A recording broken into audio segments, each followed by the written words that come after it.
Okay, not quite as sweaty as the other day, which means better news. Sam Rutherford, Engadget. Google unveils the $1,799 Pixel Fold with a 120 Hz 7.6-inch main screen, a 5.8-inch exterior screen, a Tensor G2 chip, and 12 gigabytes of RAM for pre-order now and arriving in June. Related, Kyle Bradshaw, 9 to 5 Google. Google announces the Pixel 7a with a 6.1-inch 90 Hz screen, a fingerprint sensor, face unlock, wireless charging, and a 64 megapixel camera, available on May 11th for $499. Also related, Scott Stein, CNET. Google unveils the $499 Pixel tablet with a Tensor G2, an 11-inch display, and an 8 megapixel front-facing camera, available for pre-order now and arriving in June 2023. Also related, Allison Johnson, The Verge. Pixel 7a review, the best mid-range Android phone with wireless charging and good performance, camera, and screen, but a slow fingerprint scanner. Google's coming out swinging with hardware this year. Good for them. A couple of things that I picked up in watching The Verge's supercut of the I/O keynote that all of this news was unveiled in. One, the Galaxy Fold has the advantage, because it has an exterior display, of using a display with the main rear-facing camera to shoot selfies with the highest quality camera sensor on the device, which is the sort of thing you get to do when you change the form factor like this. They're also throwing in a Pixel Watch with every purchase of a foldable device. I think it'll be especially interesting to see how they push over the next year, 2 years, whatever, their smartwatch as a competitor now that RCS is rolling out in a meaningful way, and now that the landscape for places where you can host chats or execute VoIP calls or video calls, there are so many more options for those things, whether it's Discord or Signal or Twitter or anything else. In addition to RCS, if Google can build sufficient support into their watch platform, do you see a meaningful uptick in people buying those products, because it turns out getting the notifications of a real human being trying to get in touch with you on your wrist is arguably the most important capability of a computer you wear on your wrist. I would say a close second being, heart rate monitors and other things like that. That's why I'm wearing this right now, making my heart work real hard. Other things that stood out, the fact that the Pixel phone is coming in at $500, given the average entry-level price of a smartphone these days has crept up so high. It's nice to see them ship a new phone form factor at that price point. The most interesting thing, though, is the Pixel tablet, I think, because they built a dock that holds the tablet magnetically, charges it, and is a speaker. And I think that that category of a computing device that you can pick up and walk across the room with if you want to, but that otherwise resides on a stand, is a severely untapped sort of market segment in a way to get people into modern computing platforms, right? The fact that this thing will be a photo frame because it knows how to talk to Google Photos. the fact that Android supports multi-user, and so I can have my, sort of home user environment separate from anyone else in the home that might use that device. Those things all together make for, frankly, the best shared computing device to live in a common room in a home that I think anybody's ever made. And as somebody who's deep in the Apple ecosystem, it makes me all the more frustrated that Apple continues to believe that you couldn't possibly configure an iPad to have user A and user B and user C, unless, of course, it's managed by a school institution and blah, blah, blah. So good on Google. If there's anything that I'm especially tempted at getting my hands on, it would be that tablet, because that's a computer, a machine that sits on kitchen counter and helps me cook, and then otherwise plays music in that corner of the house and shows me photos when it's not being used. That's what I have this iPad do for most of its life, and the iPad doesn't have quite the same level of elegance. So, Carissa Bell, Engadget. Twitter rolls out encrypted DMs, but both sender and recipient must be verified users, no support for group messages, and message metadata is not encrypted. Highly related to the previous comments about the maturity of the messaging ecosystem. Good. Yes, there should be an option for your messages to be encrypted. The fact that Twitter is still going to be aware that user A messaged user B at this time and in this place, because more likely than not, the Twitter app has been authorized to share your location and yada, yada, yada. The fact that the metadata isn't encrypted is, I think, not good enough. The fact that group DMs, group messages can't be encrypted is also not good enough, but I think a little more understandable given the sort of velocity and character of Twitter's product engineering at this moment in time. It wouldn't surprise me if, or I should say, I'll be impressed if they can ship group encrypted messaging within the next, call it 3 months, right? Whereas if they take a year, that's a very different thing. But then you get to the top of the stack, which is you have to be a verified user in order to be able to exchange encrypted messages, which is to say you have to pay $8 a month to be a Twitter Blue customer in order to have this feature. This is not surprising,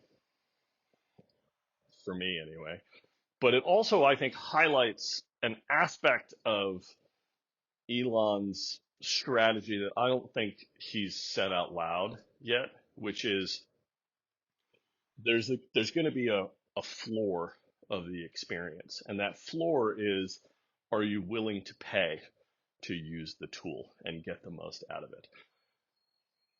Say what you will about whether or not there's a check next to your name and your emotional ideas with regard to giving this person your money. Yes, is he a person who's in charge? Sure, it's also a multinational corporation. All of that aside, the notion that for $8 a month you're going to get enhanced capability is great. The downside there is that it's not like there won't be an experience underneath that price floor. And what's going to happen is that experience is going to get worse and worse and worse and worse. We can have, again, a whole set of emotional responses to that fact, right? To the idea that this is what Twitter is going to become. If you pay $8 a month, you get a worthwhile experience. If you don't pay $8 a month, you get a much less satisfying, in some cases, really frustrating and angering and frightening experience, depending on who you are. But I hate to cite all of my silver hair, but that's what the internet is. Like, if you use an email service without sufficient spam filtering, email's unusable. Like, it's a disaster, right? If you use, what's another good example? Imagine if your credit card didn't have purchase protection, right? Imagine if every transaction was final and that you had to pay to have that sort of purchase protection. Well, you do, right? You pay in the form of fees, you pay in the form of annual memberships in the case of things like American Express. And so while it can gross you out to envision a version of Twitter where if you're not paying, you're getting a severely degraded user experience. Is that not, I guess, did we all really expect for all of the businesses that operate on the web to provide state-of-the-art user experience for free, or for us having to scroll past an ad for a movie that's in the theater, or Airbnb's latest announcements, or upgrading your phone? Like, paying for the caliber of tool that you hire into your life to do a series of jobs, I guess I just don't think that's a tremendously unreasonable thing. Brady Snyder, XDA developers. Google launches a dedicated labs page where users can sign up to test Google's early ideas and features and products. Early ideas for features and products, including search and workplace AI tools. Related, Kyle Wiggers, TechCrunch. Google launches Music LM, an experimental AI tool that can turn text prompts into several song versions, in its AI Test Kitchen app on the web, Android, and iOS. I remember Google Labs. It was a little checkbox in the settings of Gmail and Google Reader and a whole host of other things. I would love to go back, sort of back to the future, and live in a world where any Google product had a switch that you could flip that said, do you want to live on the bleeding edge, or do you want the version of the product that you're more sort of mentally and psychologically familiar with? I think that'd be fun. The idea that they're going to invest in this by crafting a whole web page, not a large investment for a business like Google, is nice. The downside, I think, there is the same as the downside was 15 years ago. Google has a history of having really interesting ideas that they have no compunction about removing from existence the moment they decide it's not worth it anymore.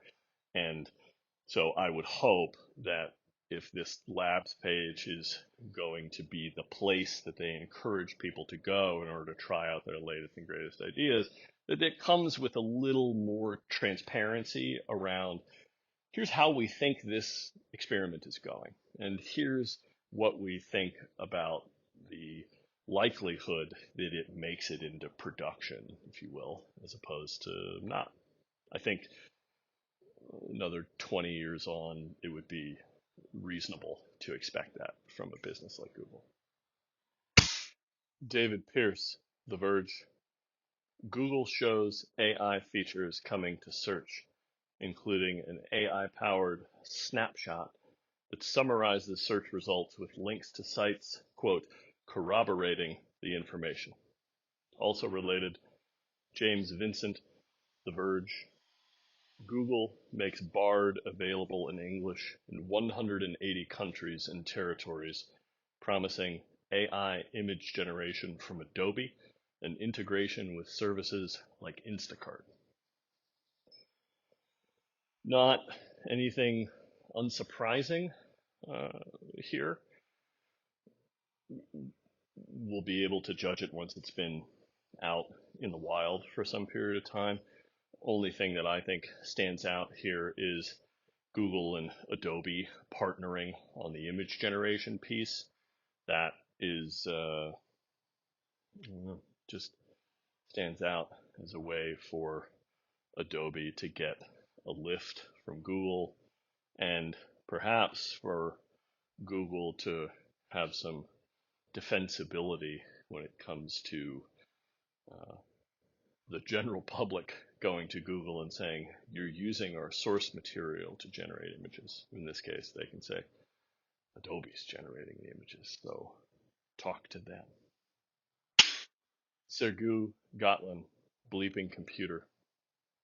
Industrial cybersecurity firm Dragos says a known cybercrime group gained access to its Sharepoint cloud service on May 8, but didn't breach its internal network.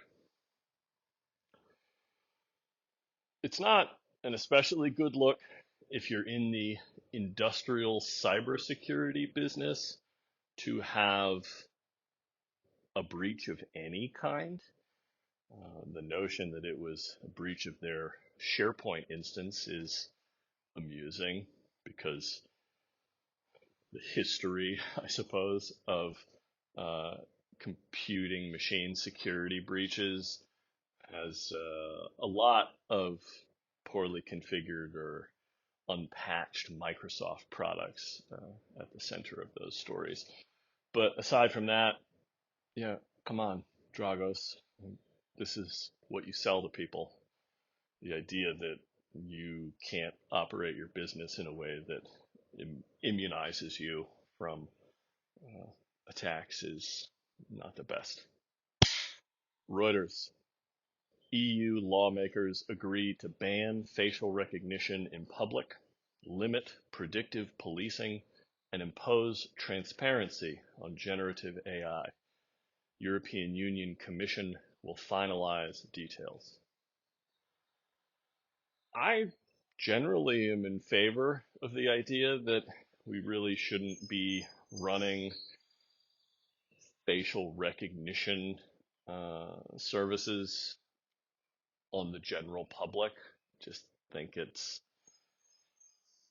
we haven't had the dialogue as a culture or variety of cultures or as society as a whole about how we feel about that and what guardrails we do think ought to be in place. So good on the EU for planting that flag. That said, we shall see whether this has a meaningful sort of positive impact on how such technology matures and is utilized in certain circumstances versus whether it just means that public sector businesses, which are governed by regulation, are held back, while private sector businesses that have the resources to operate at the bleeding edge and move around whatever the written regulations wind up being, whether it just creates an unfair advantage for them. We'll see. Bloomberg. Softbank reports Vision Fund loss of around $2 billion in Q4, down from around $16 billion in Q4 2022, leading to around $32 billion full year loss. Investments for the year to March fell to around $3 billion. These numbers are huge, and so it's easy to look at these numbers and say, wow, what irresponsible behavior on the part of the hyper wealthy. I am inclined to cite a member of the hyper wealthy, or take whatever grain of salt you want there. I hear it from Mark Andreessen, the totality of money moving around the global economy is so significant, and we're not even talking about sort of like tangible numbers like GDP, but just investment dollars globally, that venture investment still, even at numbers measuring in the tens of billions, represent a relatively small slice. And the idea that that money is being put to work in these ways as opposed to doing something else is obviously the larger, more complicated ethical and moral question to wrestle with. But to the extent that this is the environment as we all operate within it today, yeah, the Vision Fund taking a bath, but let's not let that lead anyone to believe that venture is no longer a good business to be in, because I still very much believe it is. Jennifer Mass, Variety. Disney reports Q2 Disney Plus subscribers down 2% quarter over quarter to 157.8 million versus around 163 million estimated. Its second straight quarterly drop. ESPN Plus up 2% quarter over quarter to 25.3 million, and Hulu flat at 48.2 million. Related, Lillian Rizzo, CNBC. Disney CEO Bob Iger says the company plans to add Hulu content to Disney Plus by the end of 2023. Standalone options for its platforms, including ESPN Plus, will remain. That related story strikes me as the relevant thing here. Are Disney Plus subscriber numbers churning in a way that doesn't look good to the investment community? Sure. What could possibly explain that? To me, the most straightforward thing is it's not entirely clear what content is available in what service. And so the fact that you create independent billing relationships with a variety of different properties that are all owned by the same parent company creates an unnecessary sort of mental load on price conscious consumers. And so it wouldn't surprise me at all if people are canceling a monthly subscription to service A in order to light up a monthly subscription to service B, because they're trying to work within their budgets while landing on whatever property has the content that they want at that moment in time. So the fact that Iger is saying that more of what Hulu has had, so to speak, in its bucket is going to appear in the Disney Plus bucket, yeah, that seems like the right move. In some ways, this whole thing looks like the curse of the parent company being named Disney, because there's some content on Hulu that you don't want associated with the Disney brand. And how do you reconcile those things? Aside from that, though, yeah, as long as we are in this moment of all the content being unbundled, these numbers are going to continue to appear chaotic. I can't imagine any of the current crop of streaming services being able to show steady, predictable subscriber numbers at all, except amongst the category of their customers who are, price insensitive and don't care whether their monthly spend on streaming services is, 1x or 2x or 5x what somebody else's is. Brian Krebs on security. Microsoft released at least 48 security fixes for Windows and other software, including for 2 zero-day vulnerabilities under active exploitation. Said it once, I'll say it again. These people are the heroes of the modern age. If you are working at Microsoft or at Google or at Apple or at Amazon or any other large global scale software organization, and you spend every day trying to close the holes that allow bad actors to exploit and generally mess with the lives of innocent users, I want to buy you a beer. Sean Hollister, The Verge. Google unveils generative AI wallpapers coming exclusively to Pixels in June, and Magic Compose, a feature in Messages for Android that auto-suggests responses. Also related, Sarah Perez, TechCrunch. Google updates its Find My Device network with proactive alerts about unknown Bluetooth trackers traveling with users, and support for Apple's AirTags and others. Also related, Jess Weatherbed, The Verge. Google unveils new security features, including expanding the dark web report feature, quote unquote, which scans the dark web for a Gmail address to all US Gmail accounts. Good, I suppose, for a lot of places where AI is being piped into existing Google products, scanning to see whether or not your Gmail address is floating around on the dark web. Interesting. I don't have a hell of a lot more else to say, though. Generative AI wallpaper. I suppose if I'm going to say anything, Magic Compose, every instance of let's use AI to author text that will then be represented to whoever consumes that text as if it was authored by the human being that sent it. I still have I'm uncertain about that version of the future. I'll say that. Google on YouTube.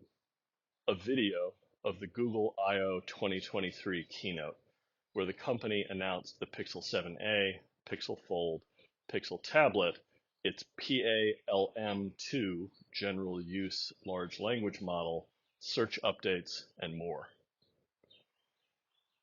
Go watch that video if you're psyched for Google announcements. Tracy Wang, CoinDesk. Filings. The U.S. Internal Revenue Service filed claims worth nearly $44 billion against FTX companies, including a $20.4 billion claim against Alameda in partnership taxes. If there's one thing the federal government uses to motivate prosecuting violators of its laws, it's, did you pay all your taxes? So, good luck, Sam. Ron Miller, TechCrunch. Google Cloud announces a new A3 GPU supercomputer VM powered by NVIDIA's H100 GPUs, built to deliver, quote, the highest performance training for today's ML workloads, unquote. The arms race continues, and a particular strip of the California Central Coast continues to produce the state of the art in arms. Ted Chiang, New Yorker. Similar to McKinsey and other consultancy firms, AI advancements may help concentrate wealth, disempower workers, and, quote, sharpen the knife blade of capitalism, unquote. Yeah, it absolutely will. The only meaningful question, I think, is, are those tools going to get into the hands of a larger percentage of the American, if not the global workforce, because you're going to be able to run them on $2,000 laptops, or I'm sure in some cases $1,000 smartphones. Are those tools going to equip those people to be more effective, more competitive in the marketplace, in the labor force than they were before? I don't think that we're going to be able to put any of it back in the box. So now it's about, can we democratize it to such a point that it's not only something which advantages those who already have significant capital that they can deploy to expand their market positions. Bob Van Voris, Bloomberg. A U.S. judge sentences Nicholas Sharp, who worked for IoT maker Ubiquiti, to 6 years in prison, rejecting claims that his data theft made the company safer. That's certainly the bold legal strategy to put forward, that, invading your former employer's collection of trade secrets and exfiltrating some of those things is in some way exactly what the employer needs in order to improve how it runs its business and therefore how it serves its customers. Sure, you could make that argument. It would appear that at least one member of the American judicial system sees through that to the greater issue, which is you knowingly and willfully did harm to another entity in the fabric of American culture, in this case, your former employer. So you're going to go do some time. Read some books. Alvise Armelini, Reuters. Italy's AGCM begins investigating Apple over App Store ATT prompts for developers, a day after the EU confirmed sending questionnaires to retailers on Apple Pay. I don't know what App Store ATT prompts refers to, so I won't say a hell of a lot here. I will say the notion that an Italian regulatory body is investigating Apple's behavior with regard to something that is related to the usage of Apple Pay at retail is interesting, if for no other reason than I use Apple Pay at absolutely every opportunity because it works. It does exactly what I want. It simplifies the experience of authorizing some entity to request a certain amount of money from my banking institution with the minimum necessary interaction on my part, while ensuring that that process is as secure and respectful of my privacy as it can be. So, yeah, that's really all I got. Mike Rogaway, Oregonian. Amazon secures an estimated $1 billion in tax breaks for 5 data centers in Moar County, Oregon, which local officials hope will generate $12 billion in Amazon spending. Let's hope that's true. Let's hope that Amazon understands its utility to the wider economy, both as the business for providing sort of commerce and logistics services to everyone in the country, as well as operating one of the most fundamental cloud computing infrastructure operations in the world. And so if they're going to develop data centers to support both of those businesses, yeah, I would sincerely hope that that produces tax revenue for the state of Oregon, which is good for the people of Oregon. Ryan Gallagher, Bloomberg. A look at Tel Aviv-based Rayzone, which quietly harvests ad data to help governments track people via their phones using its Echo tool, sold around the globe. I'm not familiar with Rayzone. I'm not familiar with its Echo tool or the technology underneath it.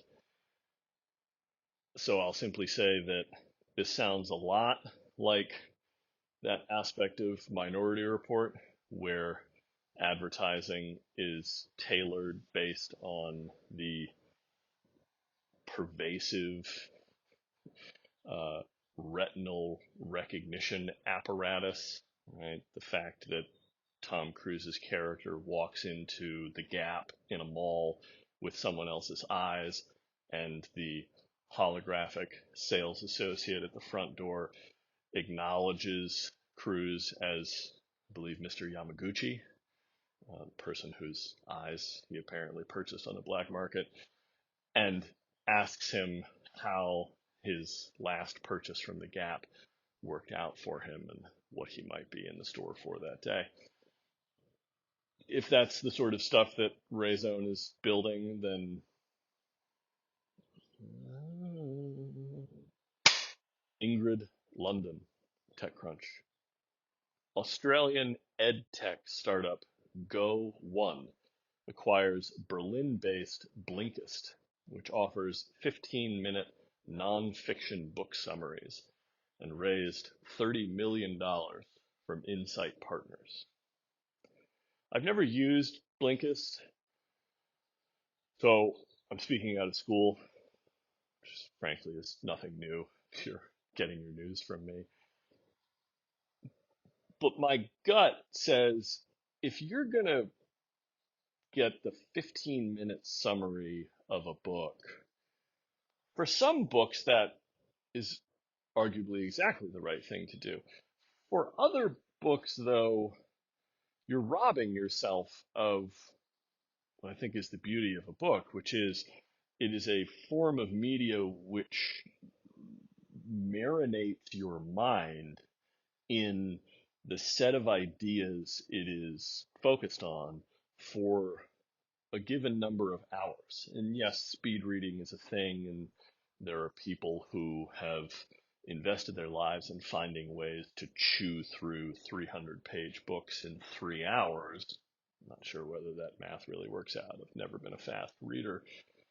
But I personally feel like that is, in many cases, the whole point of the book, is that you're going to spend tens of hours with that same set of ideas, and that it's the time investment that develops knowledge and understanding in your mind.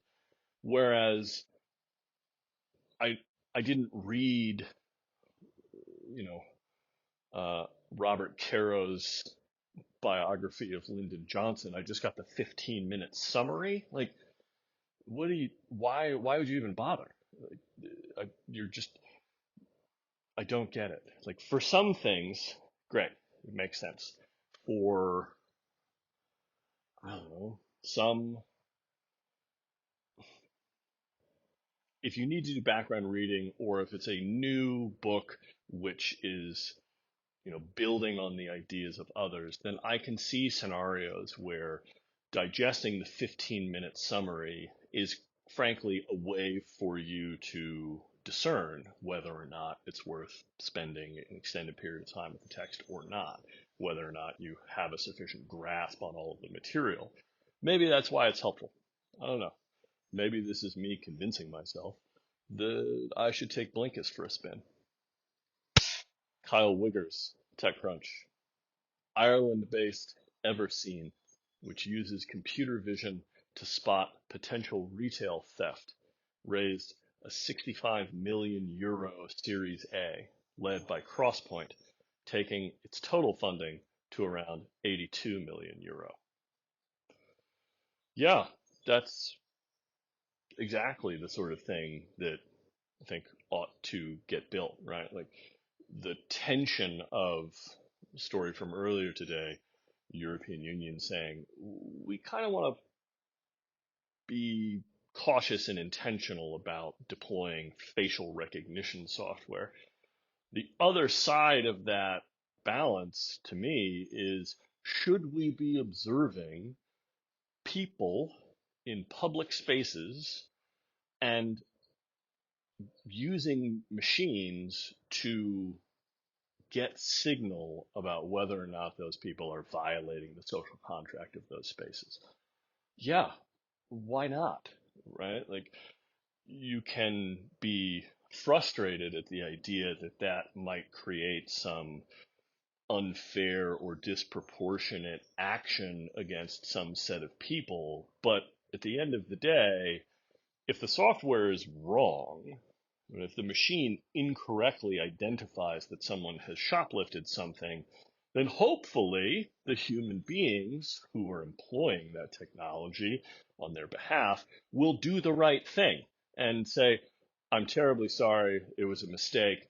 How can we make your life better and allow you to get on with your day? That's that's what you need, right? As opposed to just saying like, well, the machine said so, so we're going to treat you like a criminal until you prove to us that you're not.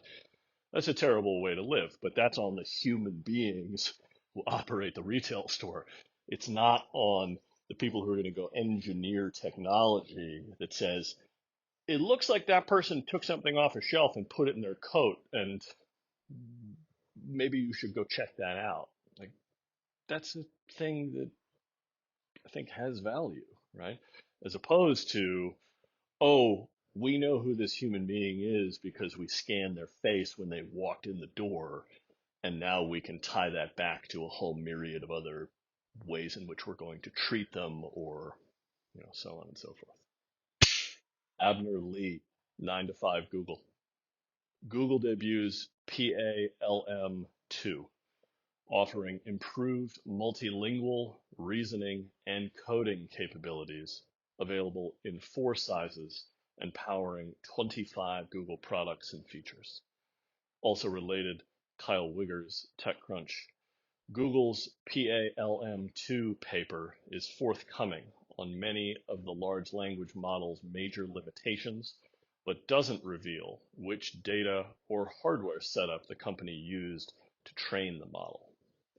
That last point from Wiggers' headline about treating the techniques and the tools that were used to produce the large language model as something of a trade secret, that strikes me as very wise, right? If you believe that this software will ultimately reach sort of commodity level, the places where, as a business, you're going to be able to have advantage in the marketplace, I think the obvious ones are at least two. One is, what data set are you leveraging the model against? Is it public data? Is it not public data, right? Being able to leverage a large language model against everything that my Apple devices know about my physical health, significantly more valuable than, say, leveraging it against everything I have typed into a Google search box. The other category is this one. The other category is, what pieces did we need in order to produce this LLM that can now go off and be utilized in a variety of areas? I don't know, but it is an area of extreme interest as we move forward into the future.